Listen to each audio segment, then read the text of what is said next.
भरी लावे। काठ के कठौता सबरी जल भर लावे। काठ के कठौता सबरी जल भर लावे।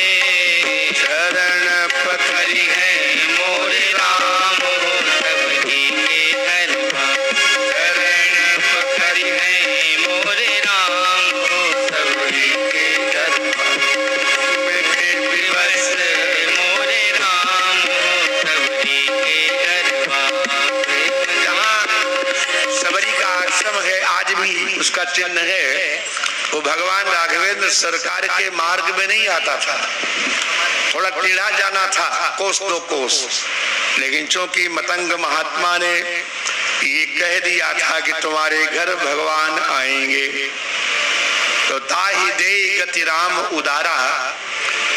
कबंध को मारने के बाद सबरी के आश्रम पग उधारा। सबरी की कुटिया में स्वयं भगवान चल कर गए। और जब सबरी को ये सुनाई पड़ा, सबरी देखी राम घर आए। यही तो बात है, हमें कोई सफलता मिल जाए, हमें भगवत प्राप्ति हो जाए, तो हम तुरंत उसको अपने पुरुषार्थ का फल मान लेते हैं कि मैंने ऐसा किया, ऐसे ऐसा हो गया, जबकि ये सत्य नहीं है। वो पुरुषार्थ तुम्हारा नहीं है, या तो किसी गुरुदेव की कृपा है या भगवत कृपा है। तो पंक्ति देखिए, गुरु के वचन। किसकी याद आई? गुरु जी ने कहा था कि तेरे घर में भगवान, तो मेरा पुरुषार्थ नहीं है, गुरु के वचन समुझे जी पाए। बहुत अच्छा लगा। अब जब देखा वही है कि कोई दूसरा किसी ने हमसे उपहास तो नहीं किया, तो श्याम गौर सुंदर दो भाई। नहीं नहीं, ये उपहास नहीं हो सकता। सबरी परी चरण लपटाई, और चरणों में लिपट करके गिर गई। तो भगवान क्यों आए सबरी के यहाँ? क्योंकि सबरी ने भगवान की राह देखी। क्या देखी? बाट जो ही। हम भगवान की राह नहीं देखते, हम कहते हैं भगवत प्राप्ति होगी, लेकिन भगवान की रास्ता देखनी चाहिए। यहाँ तो गायें फिरती हुई नहीं दिखती। उत्तर प्रदेश में गलियों में, वृंदावन में गायें भ्रमण करती दिख जाएंगी। यहाँ भी अगर कोई गाय आपको भ्रमण करती कभी दिख जाए, और उस गाय को आप एक रोटी का टुकड़ा खिला दीजिए, जिस समय आप रोटी का टुकड़ा खिलाएंगे, दूसरे दिन उसी समय वो गाय आपके घर के आसपास घूमती मिलेगी। न मानो करके देख लो। और उसके बाद दूसरे दिन भी अगर तुमने उसको टुकड़ा खिला दिया, तो तीसरे दिन वो घर के नजदीक मिलेगी।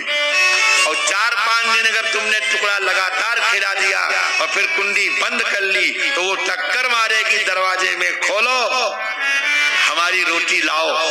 मैंने ऐसा करते हुए देखा है, अनुभव की बात बता रहे हैं। तो जब पशु को भी आप भोग लगाते हैं और आपके द्वार पर खटखटाता है, यदि भगवान को भोग लगाने की आदत बढ़ जाए तो भगवान तो लपके चले जाएंगे। बोलो राधे राधे। ऐसा हो ही नहीं सकता कि भगवान ना आए, क्योंकि वाल्मीकि भगवान का वचन कभी झूठा नहीं हो सकता। तुम ही निवेदित भोजन करही। जो लोग भोजन करते हैं तुमको निवेदन करके, ऐसे ऐसे महापुरुषों का दर्शन हुआ है जो जल भी पीते हैं तो भगवान को भोग लगाकर, यूं ही नहीं पी लेते, क्योंकि जल भी खाया ही जाता है। मंगला में जल को पीना नहीं कहते, आमी जल खाबो। सुना है कि नहीं? आमी घोड़ा को जल खाबो। घोड़ा को माने आ को ओ बोलते, कलकत्ता को कोलकाता, घड़ा को घोड़ा। बोलो राधे राधे। घड़ा को आमी घोड़ा को जल खाबो माने हम घड़ा का पानी खाएंगे। गले के नीचे जो भी उतरता है वो सब अन्न होता है। अधभक्षणे धातु से अन्न बनता है। अद्यते गल नालात अधो नियते इति अन्नम, जो गल की नाली से नीचे सरकाया जाए वो सब अन्न। बोलो राधे राधे। और इसलिए राजा अम्बरीश ने केवल जल पीकर ही मारण कर लिया था, क्योंकि निर्जला एकादशी रहते थे। एकादशी तो निर्जला ही होती है, लेकिन कलयुग में चूंकि शरीर में सत्व इतना नहीं रहा तो निर्जला के बाद पहले दूध पानी चला और उसके बाद हलवा चलने लगा। बोलो राधे राधे। अब तो कूटू की पकौड़ी भी चल जाती है, जो गेहूं से भी ज्यादा गरिष्ठ होता है। वो काला काला आटा नहीं होता कूटू का, या सिंघाड़े की पकौड़ी तुम कौन से बनाते हो बिटिया? एकादशी के दिन नहीं बनाती हो? हाँ, तब फिर अरे क्या कहना। राधे राधे। उपवास शब्द का अर्थ ही नहीं जानते लोग। उपवास माने क्या होता है, कभी विचार किया कि नहीं? उप माने होता है समीप, वास माने होता है रहना। जैसे प्रधानमंत्री और उप प्रधानमंत्री, तो प्रधानमंत्री अगर कहीं खसक जाए तो उप प्रधानमंत्री तुरंत वहां पहुंच जाए। बोलो राधे राधे। नजदीक रहता है। राष्ट्रपति और उपराष्ट्रपति माने रहना और उप माने समीप। हे ठाकुर जी, 14 दिन हम संसार के पास रहे, आज हम आपके पास रहेंगे। और आपके पास रहने में यदि भोजन बाधा देगा तो हम भोजन छोड़ देंगे, लेकिन आपका साथ नहीं छोड़ेंगे। इसलिए भोजन छूट जाता था। अब लोग समझते हैं उपवास का मतलब गेहूं चावल मत खाओ, बादाम का हलवा चलेगा, कूटू की पूड़ी चलेगी, सिंघाड़े की कचौड़ी चलेगी। बोलो राधे राधे। ये सब खाना ही होता है। भगवान को बुलाया, हम बड़े भूखे हैं। दुर्वासा ऋषि आए थे अपने चेलों के साथ भंडारा खाने। कथा सुनिए कि नहीं? और द्रौपदी के पास एक बर्तन है, सूर्य नारायण ने दिया है, उसका नाम है अक्षय पात्र। उसमें जो बनाया जाएगा द्रौपदी परसने लगे। तीनों लोग खा जाएं, कभी कम नहीं पड़ेगा, लेकिन द्रौपदी भोजन कर ले तो उसके बाद कुछ भी नहीं। और जब द्रौपदी भोजन कर चुकी तब दुर्वासा ऋषि 10,000 शिष्यों के साथ आए और धर्मराज से बोले वन में कि हमारे शिष्यों के सहित भोजन बनवाओ, हम स्नान करने जा रहे हैं। घबरा गए युधिष्ठिर, घर में एक दाना नहीं। द्रौपदी के पास जाके कुटिया में कहा, महारानी दुर्वासा ऋषि शिष्यों के सहित आए हैं, भोजन बनाओ। और इतना कह करके वहां से भागे और जहाँ ऋषिगण बैठे हुए थे ऋषियों के झुंड में छिप के बैठ गए, क्योंकि द्रौपदी बुलाएगी, कहेगी क्या बनाओ। ये कथा माताओं की है। तुम्हारे दरवाजे पर अगर 10 अतिथि आ जाएं और भोजन खिलाना ही हो और पति अतिथियों को अटेंड कर रहा हो तो आप उसको न बुला के पूछो कि क्या व्यवस्था करें, अपनी व्यवस्था खुद रखो। बोलो राधे राधे। कि आपकी जिम्मेदारी। लेकिन वन में द्रौपदी महारानी क्या व्यवस्था रखती, अंत में उन्होंने गोविंद का ही स्मरण किया। और जब भगवान आए उन्होंने कहा, बहना तुमने अचानक बुलाया, हम भोजन करने जा रहे थे तब तुमने बुला लिया, बोलो क्या काम है। लेकिन काम बाद में बताना, पहले कुछ खिला दो। तो वो पात्र ही लाके सामने धर दिया। इस पांडवों की कुल संपत्ति यही है, इसमें कुछ भी नहीं है।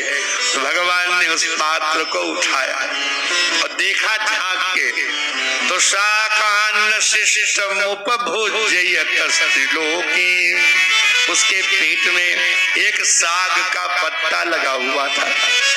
जिन लोगों ने चावल का दाना दिखाया है वो हमारी समझ में नहीं आता, क्योंकि लिखा तो है शाकान्नम, शाक रूपम अन्नम शाकान्नम, पत्ते का अन्न। अन्न माने जो नीचे जाए वो सब अन्न। ये मत कहना पत्ता अन्न नहीं होता। शाकान्न, शाक रूप जो अन्न है। तो गुरुजनों से प्रश्न किया गया, ये शाक रूप अन्न क्या था? बोले वो तुलसी महारानी थी, वहां आके प्रकट हो गई और जैसे तुलसी को लिया प्रभु ने और हथेली पर रखकर संकल्प किया त्रिलोकी तृप्ता भवतु, वहां यही पंक्ति है तृप्ता ममस्त सलिले विनिमग्न संघ। जल में जो संघ माने वो समूह 10,000 ऋषियों का जो डुबकी लगा रहा था, वो तीनों लोगों को तृप्त मान बैठा। गुरु जी से बोला गुरुदेव खीर की डकार आ रही है, पेट भरसा गया है, खाने की बिल्कुल इच्छा नहीं। दुर्वासा बोले हमारी भी यही दुर्दशा है, गर्मी का महीना और खीर पूरी खाओगे तबीयत खराब हो, भाग चलो, इधर आओ ही मत, उधर ही किनारे से भाग जाओ। महाभारत में लिखा है कि भगवान कुटिया से मुस्कुराते हुए आए और सहदेव से कहा भैया भोजन तैयार है, जाओ महात्माओं को बुला लाओ। क्या पांडवों का विश्वास था, एक भी पांडव ने नहीं पूछा कि भोजन कहाँ तैयार है। सहदेव तलवार लेकर के चल पड़े बुलाने। तो महाभारत लिखा जब जंगल की लताओं को हटाने के लिए तलवार उठाते थे और सूर्य की किरणें उसमें पड़ती जो लपक मारती थी चमक, और ऋषि देखते थे अरे दादा आ रहा है सहदेव बुलाने के, जबरदस्ती ले जाएगा, भागो बड़ी जोर से, लौट के ही नहीं आए। बोलो राधे राधे। तृप्ता ममस्त सलिले विनिमग्न संघा, ते सब अन्न है, जल भी अन्न ही है, समझे, साग भी अन्न ही है, जो कुछ खाया जाता है वो सब अन्न ही है और कुछ भी नहीं है। तो भगवान जब रास्ता हम देखते हैं और गौ को भी खिलाते हैं अन्न कुछ भी, तो गौ माता भी आती है। इसलिए वाल्मीकि भगवान ने कहा कि तुम्हारे पास जल भी आवे वो भी अन्न ही मान लो और उसका भी भगवान को भोग लगाना चाहिए। बड़े बड़े लोग तो जब गर्मी का महीना आता है छोटी सी सुराही में जल भर करके ठाकुर जी के पास ही रख देते हैं कि जब हम दोपहर में सोने जा रहे हैं प्यास लगे तो निकाल के पी लेना। बोलो राधे राधे। आपने देखा होगा ठाकुर बाड़ी में जो छोटी सी सुराही रखी रहती गर्मियों में, गर्मी में प्यास ज्यादा लगती, अब उसमें एसी लगा हो तो कम प्यास लगेगी, अब एसी नहीं लगा है तो ज्यादा प्यास लगेगी आपको, तो ये सब अनुभव ही है। तो भगवान वाल्मीकि कहते हैं कि तुम ही निवेदित भोजन करहि, तुम ही निवेदित भोजन करहि, प्रभु प्रसाद पट भूषण धरहि, प्रभु प्रसाद पट भूषण धरहि, तुम ही गति दूसर नाहि, तुम ही छाड़ गति दूसर नाहि। राम बसहु तिनके मन माहि, राम बसहु तिनके मन माहि, गिर सुमेरु उत्तर दिशि दूरी, गिरे सुमेरु उत्तर दिशि नील शैल एक सुंदर भूरी, नील शैल एक सुंदर भूरि, काशो कनकमय शिखर शोभाये, तासो कनकमय शिखर शोभाये, चारु चारी मोरे मन भाए, शिव पार्वती सती को पार्वती को कथा सुना रहे हैं कि जब तुम सती शरीर में शरीर त्याग गई, मैं तुम्हारे वियोग में बड़ा दुखी हो गया, मन नहीं लगता था, कैलाश पर्वत पर लौट के नहीं आता, 20-20 दिन कोई रास्ता ही देखने वाला नहीं था। एक बार चलते चलते मैं उत्तराखंड की ओर चला गया, और वहां सुमेरु पर्वत पर मैं जा पहुंचा। कहां पहुंचा? सुमेरु पर्वत पर। और सुमेरु पर्वत के 4 शिखर थे और वो चारों शिखर सुवर्णमय थे। सुमेरु पर्वत को कनक पर्वत भी कहा जाता है, सोने का पहाड़। वो हमको शिखर बहुत अच्छे लगे। और गजब की बात है, शिखर माने सोना नहीं था, सोने जैसे चमकते थे। और उन चारों शिखरों के ऊपर एक एक वृक्ष खड़ा हुआ था। 3 नंबर एक एक बिटप विशाला, एक एक शिखर के ऊपर एक एक वृक्ष। वो कौन कौन वृक्ष थे? बट पीपर पाकरी साला। आज हमारे भैया बजरंग लाल जी ने अपने बगीचे के जामुन खिलाए, और ऐसे बढ़िया जामुन जो कभी 50 वर्ष पहले बचपन में खाने को मिले थे। तो इनके उन जामुनों को देखकर हमें पद्म पुराण का एक श्लोक याद आ गया। आप कहो तो सुना दे। बोलो राधे राधे। समझे? इसका याद आ गया। हाँ देखो, अगर बिना कुछ काम धंधा किए और सोने के हेलीकॉप्टर में बैठकर और विदाउट स्टॉप, ये हवाई जहाज भी सब नॉन स्टॉप नहीं चलते। एक बार दिल्ली से चेन्नई हमको जाना था, तो हैदराबाद में उतरा था वो, और उसके बाद हमसे सबसे कहा जो चेन्नई वाले हैं बैठे रहे, और जो राधे राधे वो कहीं पर उसका अवस्थान नहीं होता। तो कैसे आए विमान? तो पद्म पुराण का बोले, अश्वत्थमेकम पिछुमंदमेकम। अपने जीवन में 21 वृक्ष लगाने चाहिए कम से कम। कितने? 21। कौन कौन? अश्वत्थमेकम, एक पीपल का पेड़, पीपल जानते हो, और पिछुमंदमेकम, और एक नीम का पेड़। एक छोटा सा नीम लगा देना चाहिए। अश्वत्थमेकम, पीपल एक, पिछुमंदमेकम, नीम एक, और न्यग्रोधमेकम, और एक न्यग्रोध जिसकी जटाएं नीचे आती हैं, वो 2 होते हैं, बरगद और पाकड़, इनमें से कोई एक लगाना चाहिए। हाँ। और 10 चिंचिड़ीकम, और 10 इमली के पेड़ लगाने चाहिए। कितने हो गए? गिनी नहीं रहे। हाँ, शाबाश बचिया, यू आर ग्रेट। और कपित्थ बिल्वा मलक त्रयम च, एक कैथा कपित्थ, एक बिल्व बेल, और एक आमलक माने आंवला, ये एक एक लगाने चाहिए। कितने हो गए?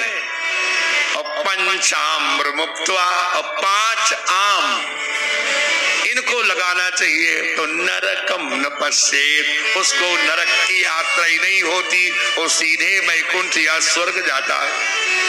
इनके बगीचे में इतने बढ़िया बढ़िया जामुन और आम देख करके लगता है ये सब वृक्ष इनके यहाँ होंगे, और नहीं हो तो लगा देने चाहिए।